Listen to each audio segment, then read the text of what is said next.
ladies and gentlemen, to discuss the pressing issues faced by women in the boardroom. Let's first and foremost, welcome.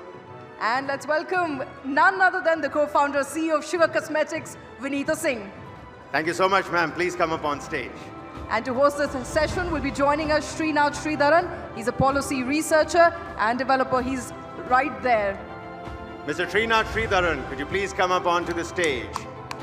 A big round of applause, ladies and gentlemen, for Vinita Singh and Srinath Sridharan.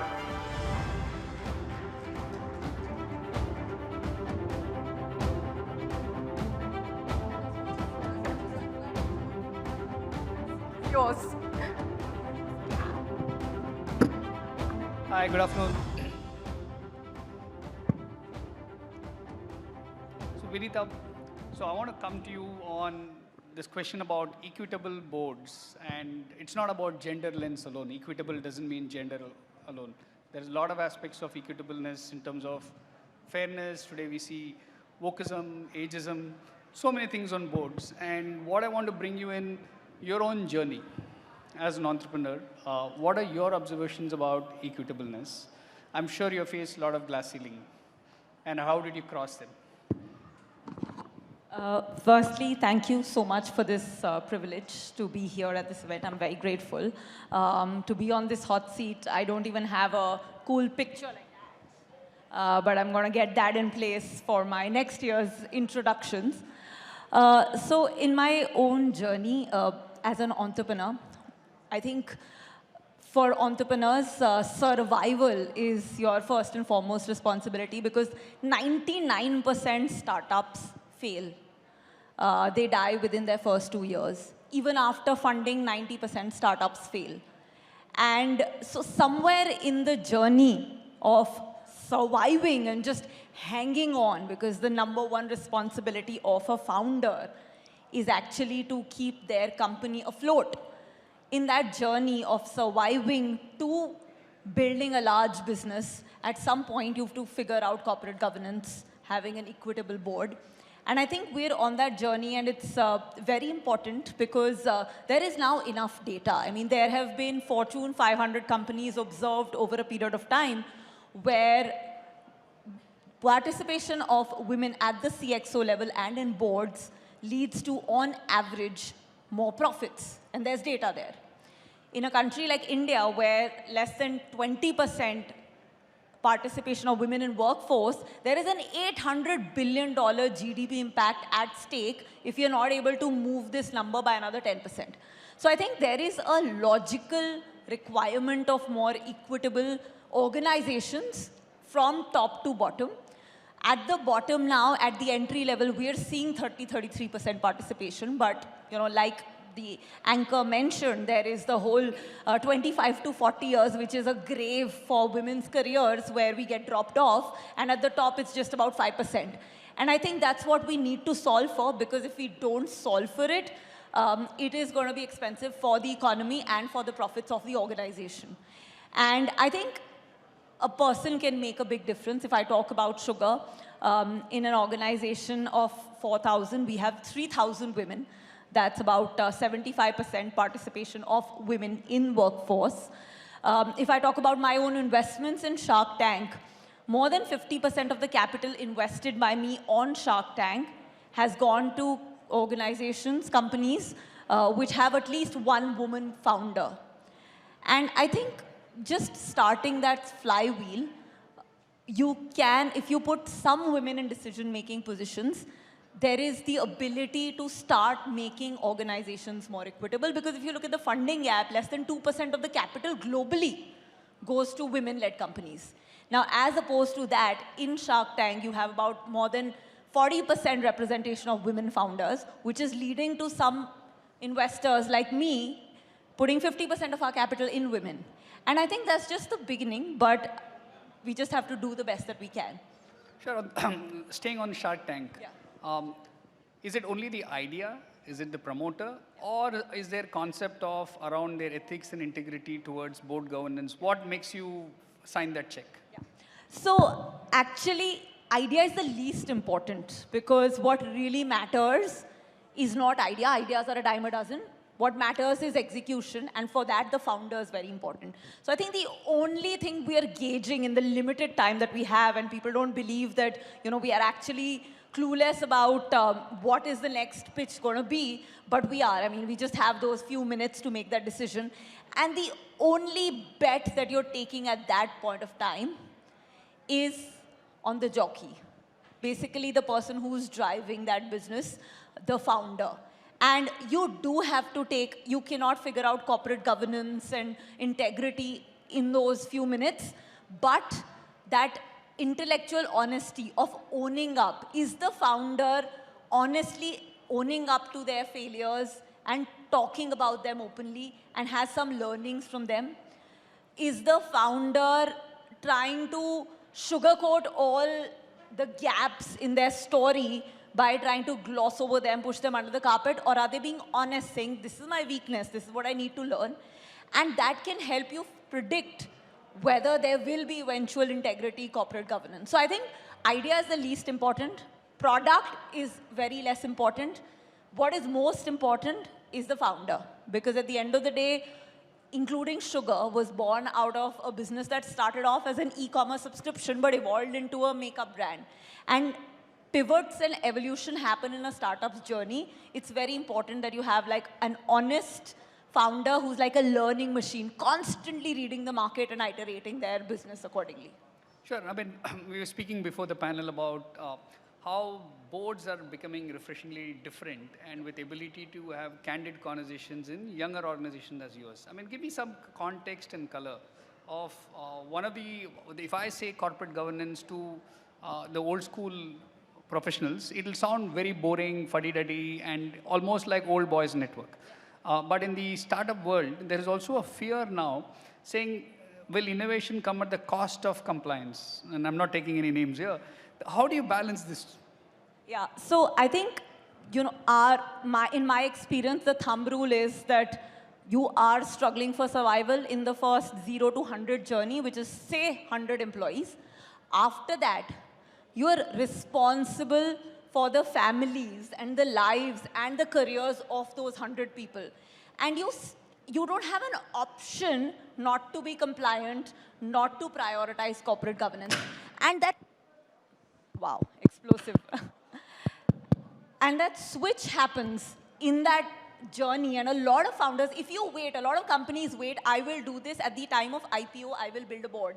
Before my IPO, I will start putting ESG in place. I'll start thinking of diversity just before the listing. But that's too late because the bad habits and the bad culture and the policies have gone across the system. So you need to start, at least by the time you have 100 employees, in really building processes and systems around compliance, corporate governance, because there is a responsibility. I started up 15 years back where entrepreneurship was considered to be unemployment. And if you got somebody to come on board, my first employee ever is here with me. When she had to join the organization, she had to really convince her family that this is not the greatest career nosedive of her life, joining a startup. Now, in the last 15 years, we've come from there to it becoming aspirational on Shaadi.com. There are parents looking for people working at startups and looking at entrepreneurs to get their kids married too. That evolution around startups being aspirational has come at a large cost. And that, I think, is a responsibility as an entrepreneur to make sure that we don't go backwards in this reputation that we've now managed to build as a responsible set of organizations. And which is why I think it's super critical that by the time you are 100 employees, you start having those processes in place. And I feel that, there is a lot that founders can do also around diversity because you're building a culture from scratch, right? So one of the biggest reasons women get left behind from the top layer, the CXO levels, is because organizations don't know how to promote women. And that's because our performance management systems are messed up. If I ask you a question, I'm a runner, right? If I ask you, who's faster, men or women, what are you going to say? It's a question. Who's faster, men or women? How many of you say men? I mean, people are not raising their hands, but they think men, right? How many of you say women? Wow, okay. I'm happy to see all the women standing up for women because that's another debate we had. Do women stand up for women or not? But the question is that what is the distance? If you're talking about a 100-meter or a 5-kilometer, men are faster. The moment you come close to a marathon, the gap really narrows to under 10%. And then you talk about more than 100 kilometers, women are faster, you know, because there is resilience, there's grit. Mothers are the fastest in ultra marathons, the 200 kilometers and above. So it's all about the context, right? The moment your performance management systems have assertiveness and networking as like the top 2 criteria, women will get left behind.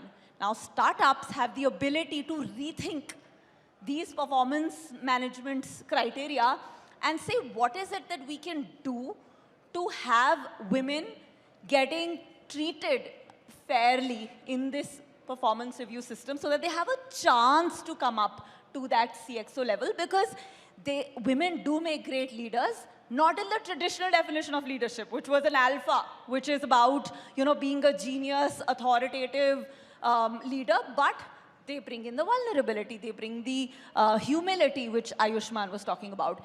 And I think just changing the narrative on how women are reviewed in organizations can actually float up more women and help us get through that glass ceiling as we talk about. So the last question, what will be your message, one message to other entrepreneurs about creating equal boards?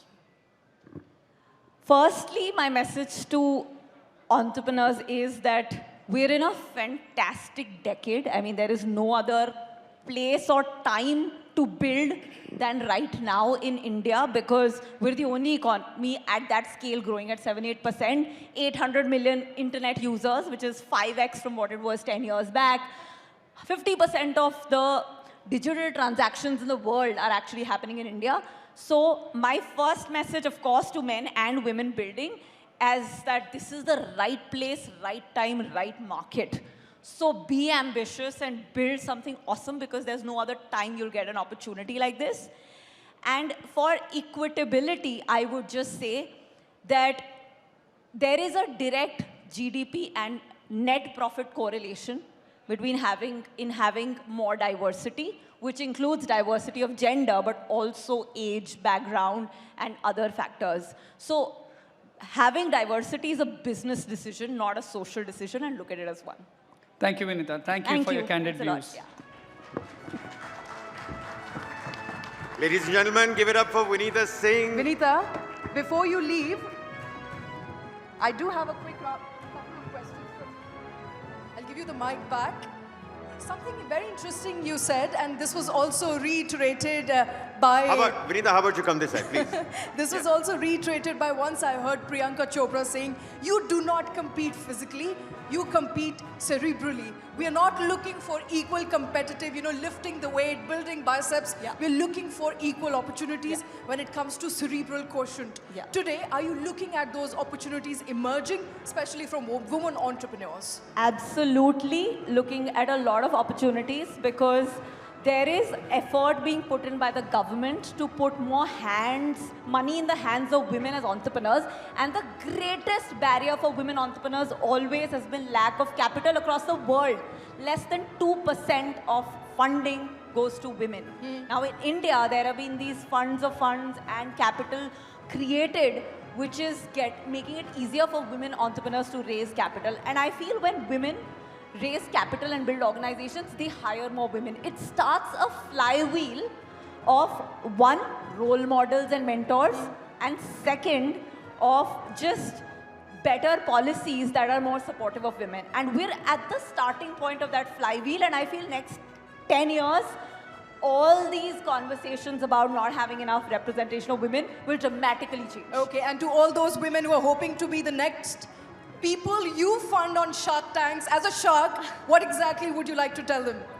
I want to tell women that I know when we are growing up, we get judged for being ambitious. She's so over the top and out there. I think take all that judgment, all that criticism, and make it your biggest weapon. Bring your ambition out. Be the most ambitious person that you know, because I think it's time for women to be. All right, Vinitha, thank you very much. Be the ambitious person you want to be. Be over the top if that's what you like. I think that's the message coming in. Vinitha, thank you very much.